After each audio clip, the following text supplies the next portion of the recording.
এবার আসুন কোরআনে কারীমের যে কথাগুলি আমরা আলোচনা করতে চাই আপনাদের সামনে সূরা বাকারার 255 নম্বর আয়াত আমি তেলাওয়াত করে গত 2 দিন আলোচনা করেছি। আজকে আসেন সেই যেখান থেকে শেষ করেছিলাম সেখান থেকে আলোচনা শুরু করে যাক। সবাই আমার সাথে পড়েন, আউযু বিল্লাহি শাইতানির রাজিম, বিসমিল্লাহির রাহমানির রহিম।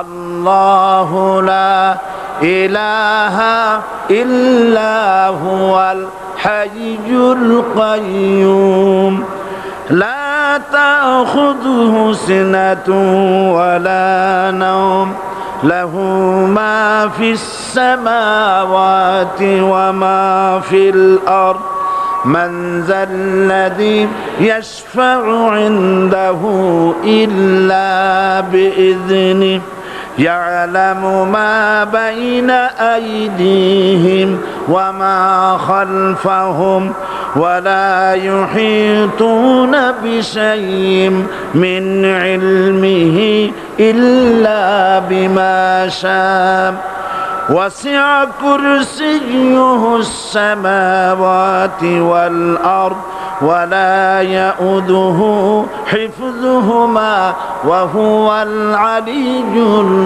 আযীম। সাদাকাল্লাহুল আযীম। আমি এই সূরার এই আয়াতের আলোচনা করতে গিয়ে আপনাদের সামনে বলেছিলাম কোরআন শরীফের সর্বশ্রেষ্ঠ আয়াত হচ্ছে হাদিস অনুযায়ী কোন আয়াত? আয়াতুল কুরসি। আল্লাহ পাকের সার্বভৌমত্বের পরিচয় এই আয়াতে কারিমার মধ্যে আল্লাহ পাক দিয়েছেন। গত 2 দিন আমরা আল্লাহ পাকের সার্বভৌমত্ব এবং তার পরিচয় সম্পর্কে আলোচনা করেছি। আজকে সামনের দিকে আমরা এগোতে থাকবো যতদূর আলোচনা করা যায়। আল্লাহ পাক বলছেন, আল্লাহু লা ইলাহা ইল্লা হুয়াল হাইয়ুল কাইয়্যুম। আল্লাহ হচ্ছেন তিনি যিনি ছাড়া কোনো ইলাহ নাই। লা ইলাহা ইল্লাহু, তিনি ছাড়া কোনো ইলাহ নাই, সার্বভৌমত্বের মালিক কেউ নাই। এই যে লা ইলাহা, কোনো ইলাহ নাই, আমরা কালেমার মধ্যে এই কথাটা বলি। আমাদের কালেমায়ে তাইয়্যিবা আমরা কি উচ্চারণ করি? লা ইলাহা ইল্লাল্লাহু মুহাম্মাদুর রাসূলুল্লাহ। জোরে পড়েন, লা ইলাহা ইল্লাল্লাহ, লা ইলাহা ইল্লাল্লাহু মুহাম্মাদুর রাসূলুল্লাহ। লা ইলাহা, কোনো ইলাহ নাই। এই দাওয়াত দিয়েছেন দুনিয়ার সমস্ত পয়গম্বর। এটা কি শুধু রাসূলুল্লাহর দাওয়াত ছিল? সমস্ত নবীদের স্লোগান ছিল একটা। সমস্ত নবীদের স্লোগান ছিল কয়টা? সবাই বলুন, কি সেই স্লোগান? লা ইলাহা ইল্লাল্লাহ। কোরআন শরীফের ভিতরে ইলাহ শব্দ 147 বার এসেছে। লা ইলাহার অর্থ যদি এই হয় কোনো উপাস্য নাই আল্লাহ ছাড়া, কোনো মাবুদ নাই আল্লাহ ছাড়া, মুহাম্মদ সাল্লাল্লাহু আলাইহি ওয়াসাল্লাম আল্লাহর প্রেরিত রাসূল, তাহলে তো এত ঝঞ্ঝাট হওয়ার কথা ছিল না। আপনারা বলেন, নবীরা যখনই এই দাওয়াত দিয়েছেন লা ইলাহা ইল্লাল্লাহ, তখন সংঘর্ষ হয়েছে কিনা? হয়েছে কিনা? বাধা আসছে কিনা? তাহলে এই কথাটা কি যার কারণে এরকমের বাধা আসে? লা ইলাহা ইল্লাল্লাহ, এর চাইতে বিপ্লবাত্মক, এর চাইতে রিভলিউশন সৃষ্টিকারী কথা আল্লাহর আকাশের নিচে জমিনের উপরে আর একটাও হতে পারে না। লা ইলাহা ইল্লাল্লাহ। ইলাহ শব্দের অর্থ শুধু উপাস্য আর মাবুদ নয়। ইলাহ শব্দের অর্থ হচ্ছে আইনদাতা, ইলাহ শব্দের অর্থ হচ্ছে শাসনকর্তা, ইলাহ শব্দের অর্থ হচ্ছে বিধানদাতা। তো লা ইলাহা যখন একটি লোক ঘোষণা করে, তার অর্থ দাঁড়ায় কোনো আইনদাতা নাই, বিধানদাতা নাই, শাসনকর্তা নাই, কারো আইন মানি না, বিধান মানি না, শাসন মানি না, আল্লাহ ছাড়া। কে ছাড়া? আল্লাহ ছাড়া। এই কালেমার দাওয়াত যখন পয়গম্বরেরা দিয়েছেন তখন 3 শ্রেণীর লোকেরা বাধা দিয়েছে। বলেন কয় শ্রেণী? সবাই বলেন। 3 শ্রেণীর লোকেরা বাধা দিয়েছে। লক্ষ্য করুন। 1 নম্বরে বাধা দিয়েছে রাষ্ট্র শক্তি। 1 নম্বরে বাধা দিল কারা? 2 নম্বরে বাধা দিয়েছে ধনাঢ্য ব্যক্তিবর্গ। 3 নম্বরে বাধা দিয়েছে যারা কায়েমি স্বার্থবাদী ধর্মীয় শক্তি। এই 3টি শ্রেণী সমস্ত নবীদেরকে বাধা দিয়েছে। সেই বাধা অতীতে যারা দিত এখন আর দেয় না, নাকি? এখনো দেয়?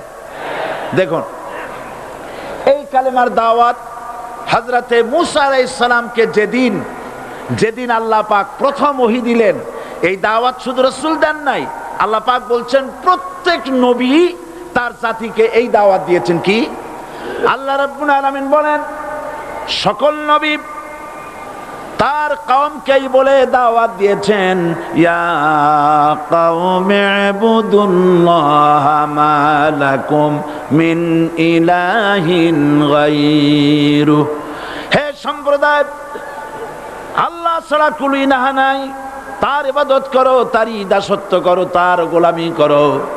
আল্লাহ পাক মূসা আলাইহিস সালামকে যখন নবুয়াত দিলেন, প্রথম যে ওহী এলো, প্রথম ওহীটাই ছিল ইন্নানি আনাল্লাহ লা ইলাহা ইল্লা আনা ফা'বুদনি ওয়া আকিমিস সালাতা লিযিকরি।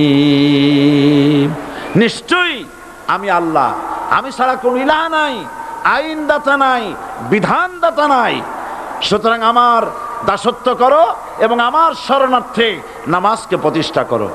মূসা আলাইহিস সালামকে আল্লাহ পাক ওহী দিয়ে তাকে পাঠালেন। কোথায় পাঠালেন? আল্লাহ পাক বলেন, ইযহাব ইলা ফিরআউনা ইন্নাহু তাগা।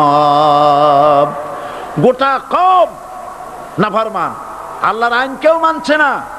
গোটা কওমের কাছে না পাঠাইয়া আল্লাহ পাক সর্বপ্রথম মূসা আলাইহিস সালামকে দাওয়াত নিয়ে কার কাছে পাঠালেন? ফেরাউনের কাছে। কারণ ফেরাউন হচ্ছে রাষ্ট্রশাসক। ফেরাউন কি? রাষ্ট্রশাসক। টিলা নিচের পানি পাহাড়ের উপরে যায় না, উপরের পানি না নিচের থেকে উপরে যায়? উপরে পানি নিচে আসে।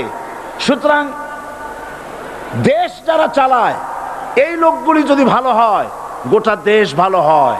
আর সমস্ত মানুষটা যদি, রাষ্ট্র যিনি পরিচালনা করেন, এই লোকগুলি যদি খারাপ হয়, গোটা দেশ খারাপ হতে বাধ্য। এই জন্য আল্লাহ পাক বলছেন সর্বপ্রথম তুমি ফেরাউনের কাছে যাও এবং এই কালেমার দাওয়াত দাও। হযরতে মূসা আলাইহিস সালাম ফেরাউনের কাছে গেলেন আর দাওয়াত দিলেন, ফেরাউন পড়ে নাও লা ইলাহা ইল্লাল্লাহ। একটি কথা আপনাদের মনে রাখতে হবে, দুনিয়ার কোন ফেরাউন, কোন নমরুদ, কোন সাদ্দাত, কোন হামান কেউ বলে নাই যে আমি আল্লাহ, আমি রাজ্জাক, আমি খালেক, আমি পৃথিবীর সৃষ্টি করেছি। কথা কেউ বলেছে? কেউ বলে নাই। কি বলেছে তারা? ফেরাউন বলেছে মা আলিমতু লাকুম মিন ইলাহিন গায়রি, আমি তো জানি না আমি ছাড়া আরো কোনো ইলাহ আছে, এ কথা আমার জানা নাই, সুতরাং আমি হচ্ছি ইলাহ আর তুমি বলছো লা ইলাহা। তার মানে হচ্ছে ওই সময় পয়গম্বরেরা, আল্লাহর নবীর সাহাবীরা তারা জানতেন যে আমরা কিসের দাওয়াত দেই, আর যারা শুনতো তারাও বুঝতো কিসের দাওয়াত শুনতেছি। আজ আমার দেশে একই কালেমার দাওয়াত দেওয়া হয়, কিন্তু মানুষেরা বুঝতে পারে না কি শুনতেছি। ভাষা জানার ব্যাপারে, বোঝার ব্যাপারে হলো আসল বিষয়। এটা বুঝাতে গিয়ে আমি মাঝে মধ্যে একটা দৃষ্টান্ত দেই এভাবে। একজনের একটা রেশনের দোকান ছিল, সেই দোকানে তার একটা ময়না পাখি ছিল। আর ময়না পাখিকে কথা শেখানো যায়, সেটা তো আপনারা জানেন। জি, ময়নাকে শিখায়েছে যে লাইন করুন, এক এক করে আসুন। ময়না এই কথা শিখেছে। সকালবেলায় যখন রেশনের দোকানে ভিড় পড়ে গেছে, তখন ওই পাখি খাঁচার মধ্যে বসে বলছে লাইন করুন, এক এক করে আসুন।